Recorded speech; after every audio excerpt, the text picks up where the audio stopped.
As Russia cuts itself off from the West, whose side is China on?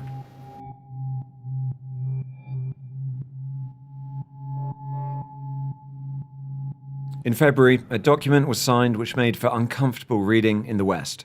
The agreement signalled a deep alliance between the nations of two global superpowers, China and Russia.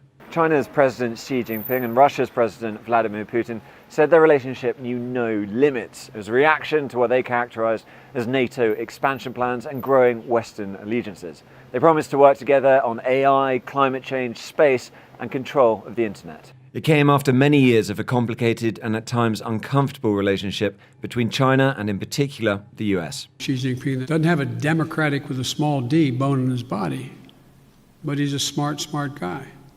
And it signalled something that is now proving useful to Russia, a relationship in which nothing was forbidden. China's actually quite supportive of Russia. They're not allies, but they do have aligned interests because the Chinese and the Russians, they see the West both as a problem. They both see the West as something they don't really like. They don't like the way the rules of the world work. They'd like to change them. On the other hand, China is immensely stronger than Russia, so it's not an equal relationship. President Putin wishes it was. He tries to pretend that he's an equal with President Xi Jinping, but he isn't. Western intelligence suggests that China knew about Russia's plans to invade Ukraine and had asked them to delay until the end of the Winter Olympics in Beijing, where Vladimir Putin was invited as a guest of honor. It's a claim that China denies. 时报的报道纯属虚假信息。这种转移视线、甩锅推责的言论十分卑劣。乌克兰问题演变到今天的这种局面，来龙去脉是很清楚的。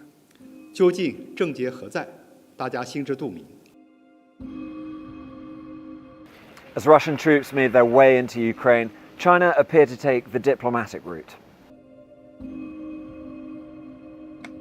中方对此高度关注，局势发展到这一步，是中方不愿看到的，也不符合任何一方的利益。 But as the West hit Russia with sanctions and penalties, China's support gave Putin a lifeline. 但我相信中国一定会通过间接的方式，为了帮助战略伙伴改善经济金融处境，会以间接的方式，来至少客观上 undermine 这个西方对俄罗斯的中国不赞成的制裁。 It is possible that the Chinese would help the Russians out with a payment system. Now the Russians have been thrown out of the world financial institutions. The Chinese could compensate for that to some degree. They could take more Russian energy, which they would quite like to do if the Russians can't sell it to the West because of really tough sanctions. And they certainly defend them, just about, in the United Nations and in other world forums. So with President Xi Jinping effectively propping up Russia's economy by refusing to place sanctions against them, attentions turn to what's in it for China. Make no mistake, China is waiting and watching to see how this plays out. The war in Ukraine could act as an example for China if it decided to invade Taiwan. Beijing sees Taiwan in a similar way to how Russia sees Ukraine, an unresolved historical question whose future it is theirs alone to decide. While there's no suggestion yet that the country is planning an imminent invasion, we do know that Taiwan is seen by China as a breakaway province that will one day reunite with the mainland. 最根本的不同在于，台湾是中国领土不可分割的一部分，台湾问题完全是中国的内政，而乌克兰问题呢，则是俄罗斯和乌克兰两个国家之间的争端。Let me say this from the bottom of my heart.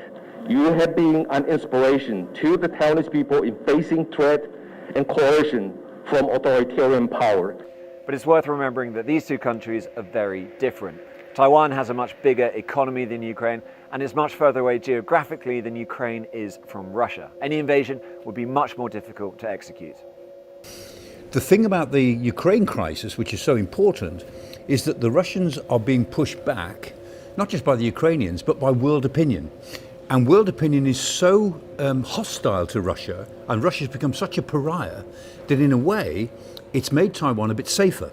Because Xi Jinping has realised, or will realise, that the effect of this crisis has been to strengthen the West. That said, the world is now sitting up and paying attention. The US has become one of the main providers of arms and support to Taiwan. And in response to what they perceive as an increased threat from China, a delegation of US former intelligence and military service officials has been sent over to the island. 对台承诺坚若磐石这样的一个具体行动，那同时当然是展现了台湾议题在美国享有一个跨党派的一个高度的共识。China could well be taking comfort from the fact that the West has ruled out sending troops to Ukraine.